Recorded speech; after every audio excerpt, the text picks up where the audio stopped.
What's up everybody, my name is Charlie Savidge, and I just want to preface this video for you guys real quick. This is my top 100 games list video. This is the first entry of the longer form format.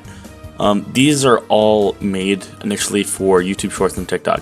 So each coverage of each game is about, anywhere from 40 to 60 seconds in that range. Made for those platforms, and then converted into the traditional YouTube format. So you will see things like lacking transitions and whatnot. But overall, I hope you guys enjoy and like the video. What's up everyone? Starting now, I'm going to be doing my top 100 games list on TikTok and YouTube Shorts. And we'll keep the series going on a consistent basis. The things to keep in mind for this series are this. Number 1, these are my personal favorite games, not what I'd consider the best. That list would be very different and would involve such things as innovation, game success, overall impact, use of technology, and comparing it to what was out at the time. 2, this is basically a list of games that I played and just how much I like them. I will consider some things based on technology, like obviously Mario 64 cameras could have been better, but probably not with that N64 controller. Number 3, I haven't played every game, so if there's a game you think needs to be on the list or a game you want to recommend, let me know and I'll try and play it. Number 4, surprisingly, there were some games I had to cut off the list that I would have loved to include. That being said, let's get into it. Coming in at number 100 is the classic Pac-and Wii title from 2006, Wii Sports.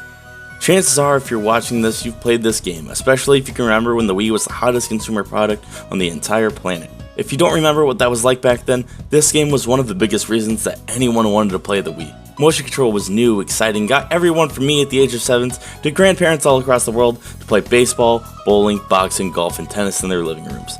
Hell, you would even go out to a bar and they'd have a Nintendo Wii set up. Eventually, they even gave this stuff to people recovering from injuries, even making therapy fun. This was the key. This game ended up being more fun than its respective sports because it was way less effort, but when you're 7 that's great because children are terrible at sports.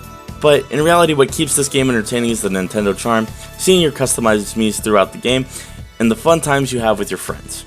Just making the cut for this list at spot number 99 is Radical Entertainment's classic The Simpsons Hit and Run. This game is an indirect sequel to The Simpsons Road Rage, which for all intents and purposes is a clone of Crazy Taxi. Well, at least according to Sega's lawyers. The team at Radical sought to differentiate the title by taking some incidental and accidental influence from GTA 3's design. This came by way of letting the players out of their cars. And this was the perfect move. The game received critical acclaim and became a classic for the 7th generation of gaming consoles. What makes this game so special is how well it realizes the Simpsons' very own Springfield as a setting, filled with landmarks, references, gags, and general care for the franchise. This wouldn't have been nearly as compelling if it was only in-car gameplay. Being able to go into Moe's and others' various locales makes the world feel accurate to the show. The game has a great variety of maps, vehicles, and playable characters, and the gameplay here is as hectic as any episode in the franchise, and it's absolutely sublime. At spot number 98 is the cult classic from Heavy Iron Studios, SpongeBob SquarePants Battle for Bikini Bottom. Battle for Bikini Bottom is a 7th generation console 3D collectathon platformer that is, of course, about SpongeBob. In the game, you get to play as SpongeBob, Patrick, and Sandy as they collect items across various iconic locations to stop Plankton's evil robots as they've gotten out of control. Now, it's your job to save the world by collecting items such as golden spatulas and dirty socks, everywhere from jellyfish fields to your neighbor's dreams to the deep and dense kelp forests. What makes this game so good is surprisingly stellar map design, the exceptional platforming mechanics, the general progression throughout. Everything from continually added mechanics to an excellent difficulty curve are here. It rivals some of the genre's best, all while being a licensed game, which is commendable, especially in 2003 where many didn't turn out so well. Although the voice acting is terrible in this game. SpongeBob, this flapping robot crisis is making the Krusty Krab lose money like a sinking ship. The first game that was released as a digital exclusive game has made the list, and it's Ubisoft Montreal's Far Cry 3 Blood Dragon at the number 97 spot. I still remember playing this game for the first time and just trying to comprehend how ridiculous and absolutely absurd this game is. For those of you that are unaware, Blood Dragon is a strange and nonsensical spin-off of Far Cry 3, which was a critically acclaimed first-person shooter, open-world, and sandbox game. Blood Dragon has almost nothing to do with it in the slightest outside of running in the same game engine and reusing a myriad of assets. Blood Dragon takes place in a dystopian version of 2007 that is based on a very 80s pseudo-cyberpunk aesthetic. In many ways, it's an over-the-top 80s action movie filled with explosions and neon colors. The player controls a cybernetic super soldier named Sergeant Rex Powercold, who must save the world from a madman trying to bring back the dinosaurs, or well, blood dragons in this world post-nuclear state.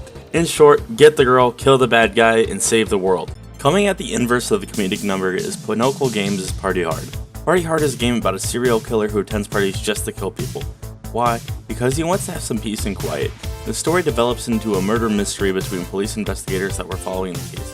While the story is certainly commendable, that's not the most important part. What really makes this game stand out is its gameplay, game design, general theme, and execution of those concepts. This game works in really limited bounds, as it is a top-down retro-inspired game. While a game like Hotline Miami is a fast-paced and an intense murder spree, this game is a slow and meticulous bout, and it just absolutely kills it. You can't be seen killing partygoers, nor can anyone see the bodies, or else the authorities will be alerted and called in. There are a plethora of ways that you can kill and set up traps for the partygoers to bring an end to their unfortunate night. If that sounds up your alley, be sure to check out Party Hard. Taking the number 95 spot on my list is Beanox's 2019 release, Crash Team Racing Nitro Fueled. This game is a remake of Crash Team Racing on the PlayStation 1, however this game has a lot more characters, tracks from the Nitro Kart games, and plenty of DLC and costumes. You can tell the developers really took a lot of time and really care about the Crash Bandicoot IP. The game keeps the item system from the PlayStation 1 game as well in this remake. Speaking of which, I love how useful the Wumpa Fruit are in this game. Instead of the coins making you go slightly faster like they do in Mario Kart, here the Wumpa Fruit power up your weapons.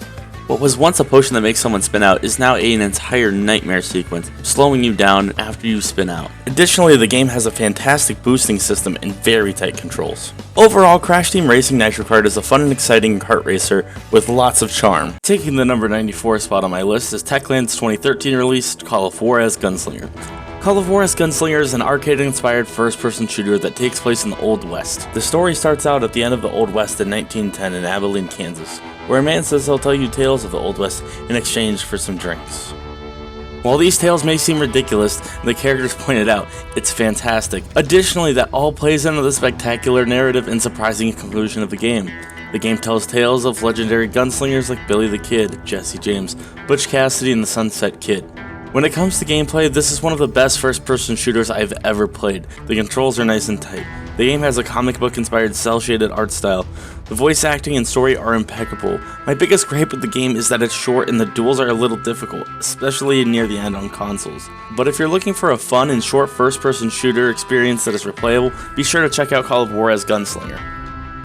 Coming in at number 93 is one of the most underrated fighting games that I've ever played, Skullgirls Second Encore. It's a fast and fun tag team fighting game. The game is mechanically deep, but feels quick and loose, so learning the game doesn't feel quite like a chore. Once you get your bearings, the game becomes incredibly fun. I'm not a fighting game expert per se, there's a lot I really don't know. But I can say that the game controls are so fluid. The cast of characters is diverse enough to suit multiple playstyles without burdening the roster with characters that are a hassle to fight. Of course, some of the matchups are favored, but with the options that the game provides, it feels that anyone can make a team and win if they're good enough. Additionally, you have the option to play with 1 to 3 fighters, which is nice because it allows you to use who you're comfortable with. It's also impossible to talk about this game without mentioning how beautiful the art is, and secondly, how fantastic the soundtrack is. It's one of my favorite video game soundtracks, and I really recommend everyone taking a listen to it. If you're looking to just pick up a fighting game for fun, I can't recommend Skullgirls Second Encore enough. Coming in at number 92 is Sledgehammer Games' 2014 release Call of Duty Advanced Warfare. This game has received mixed reception from just about everyone, but personally, if you're talking about the jumping mechanics in the shooter, this beats out all the other ones that I've played. Advanced Warfare had guns unlike any other Call of Duty, movement unlike any other Call of Duty, and maps that were elevated versions of the classic 3-lane design. I'm still baffled about how poor the reception for this game was, but it's still one of the best online multiplayer experiences I've ever had. However, a lot of other parts fell flat for me, especially the story, which felt like a very subpar action movie. When talking about the campaign, the only memorable parts are the press F to pay respects meme, and the fact that Kevin Spacey was in it while people cared about him. Unfortunately, online multiplayer for older Call of Duties aren't so active, so it's not easy to revisit the title and have the same positive experience that I had back in the day. Rounding out the bottom 10 of the top 100 is Queasy Games' 2012 release, Sound Shapes. Yes, that's the name of the game, and no, I'm not having a stroke. Sound Shapes is a 2D side-scrolling platformer where your movement choices affect the music of the game itself. While it may seem like a strange concept, it is executed incredibly well. It is one of the most unique gameplay experiences I've ever had the pleasure of enjoying. The game has about 20 extensive levels and an additional death mode, which is harder platforming challenges based on each level. This plus the game's DLC means there's plenty of content for someone to enjoy, especially if you love trophies, as the game has separate trophy lists on PS3, PS4, and PS Vita. The game also features compositions by Beck and deadmau5. That being said, I highly recommend Sound Shapes, and everyone should play it. Hey everyone, thank you so much for watching. If you enjoyed, please hit that like and that subscribe. It really mean a lot to me. Be sure to hit that notification bell as well. If you want to keep up with the series, like I said, subscribe, or you can follow me on TikTok. There's 2 new episodes every week. Every entry of 10 will be once every 5 weeks. That will only be here over on YouTube.